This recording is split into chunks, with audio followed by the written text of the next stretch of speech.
sehr schön. Es geht sehr steil hoch, aber dafür hat man von oben 'ne echt gute Aussicht. 독일에서 온 한 남자 유튜버가 있습니다. 배낭 하나 메고 카메라 하나 들고 아무런 사전 정보도 없이 서울의 골목을 그냥 걸어 다니기로 결심한 사람입니다. 계획이라고는 딱 세 군데. 경복궁 북촌 한옥마을 그리고 남산타워. 그런데 이 남자 걷기 시작한 지 채 1시간도 안 돼서 서울이 자기가 알던 도시들과 뭔가 근본적으로 다르다는 걸 느끼기 시작합니다. 오늘 소개할 영상의 주인공은 독일 출신의 솔로 여행 유튜버입니다. 여러 나라를 혼자 돌아다니며 있는 그대로를 카메라에 담는 스타일로 과장된 편집 없이 직접 걷고 느낀 걸 가감없이 전달하는 것으로 유명한데요. 일본 여행을 마친 뒤 팀원들은 먼저 귀국시키고 혼자 남아 서울행 비행기에 올랐다고 합니다. 단 일주일 배낭 하나, 아무도 없는 서울. 그 여행이 지금부터 시작됩니다. Von der Kappe und wir schauen uns heute die 3 Spots an denen ihr in Seoul gewesen sein müsst. 첫 번째로 향한 곳은 경복궁. 독일인인 그의 눈에 경복궁은 처음에는 그냥 오래된 건물처럼 보였을지도 모릅니다. 그런데 막상 도착해서 정문 앞에 서는 순간 입이 절로 다물어졌다고 하는데요.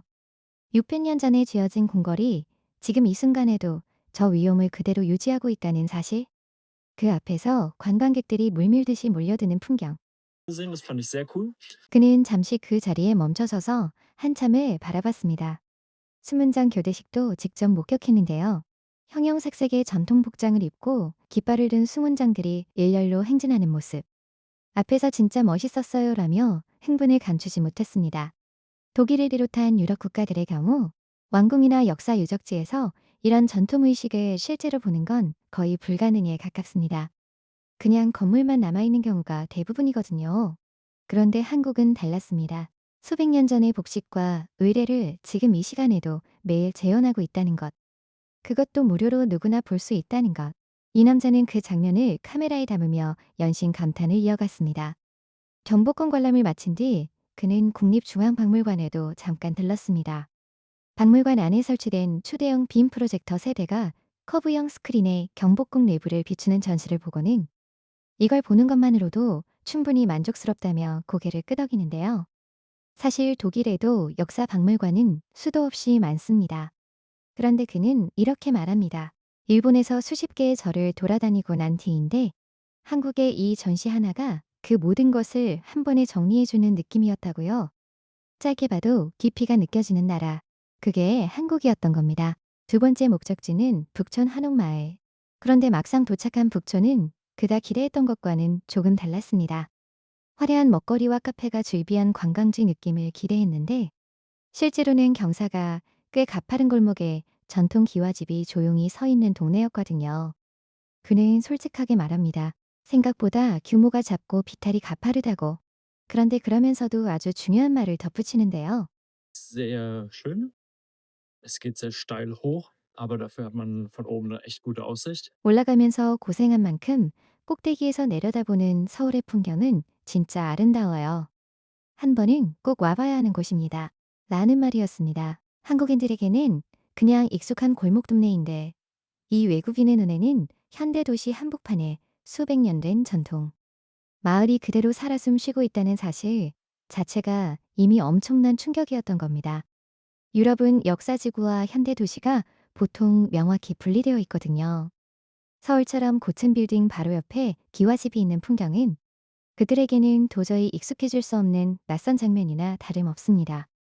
이제 마지막 목적지, 남산타워로 향할 시간입니다.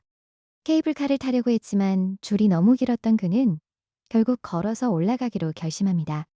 그런데 산길을 오르면서 그는 또 한 번 멈추고 맙니다.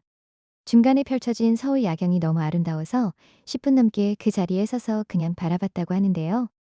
Ja, und hier sitze ich jetzt gerade seit so 10 Minuten. Ich habe ultra geschwitzt. Ich will einfach mal ein bisschen die View genießen.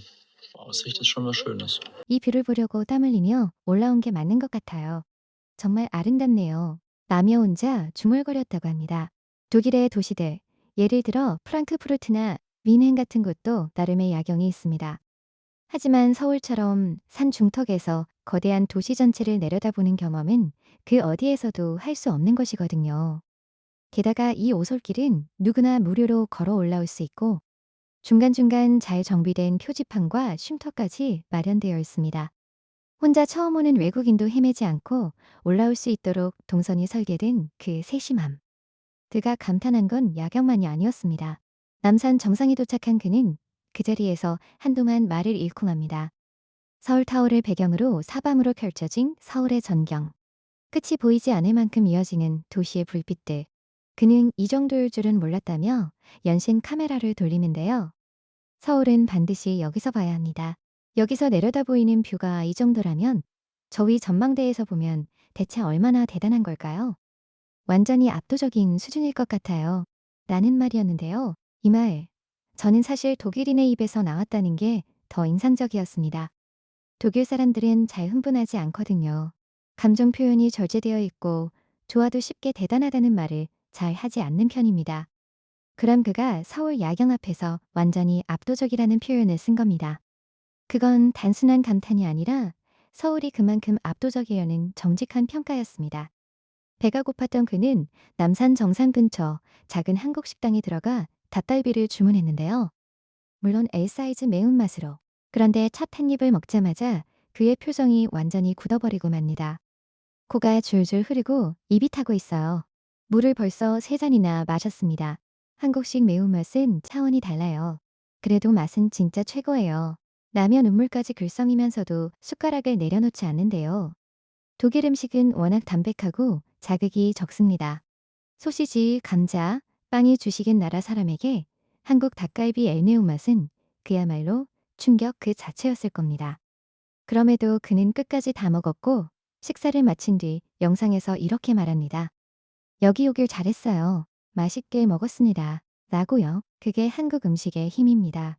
눈물 나도록 맵고 코 막혀도 끝까지 먹게 만드는 그 힘. 식사를 마친 그는 다시 야경을 바라보며 하루를 마무리합니다. 밤 9시 반. 독일에서라면 이 시간에 혼자 낯선 도시의 산 위에 있다는 건 꽤 불안한 상황일 수 있습니다. 하지만 서울에서 그는 전혀 불안하지 않았다고 하는데요. 밤에도 잘 정비된 조명, 곳곳에 사람들이 자연스럽게 오가는 분위기. 이 남자는 영상 말미에 이렇게 총평합니다. 오늘 서울에서 3곳을 돌아봤는데 단연코 이 마지막 장소가 제일 좋았어요. 한낮의 더위 때문에 중간에 호텔로 피신했다가 해가 진 뒤에 다시 나왔는데 그게 정말 최선의 선택이었습니다. 서울에 온다면 여기는 무조건 와야 합니다. 이 말 한마디에 그의 서울 하루가 다 담겨 있는 것 같습니다. 계획대로만 움직이지 않았고 때로는 방향을 잘못 잡기도 했고 매운 음식에 눈물도 흘렸지만 그 모든 순간이 쌓여서 결국 그가 내린 결론은 하나였습니다. 서울은 반드시 와야 하는 도시라고요. 한국인들에게는 그냥 주말에 가볍게 오르는 남산이 이 독일 청년에게는 평생 기억에 남을 하루의 중심이 되어버린 것이죠. 우리가 별 생각 없이 지나치는 풍경들, 누군가에게는 그것이 세상에서 가장 아름다운 장면일 수 있다는 걸. 이 영상이 다시 한번 조용히 일깨워주는 것 같습니다.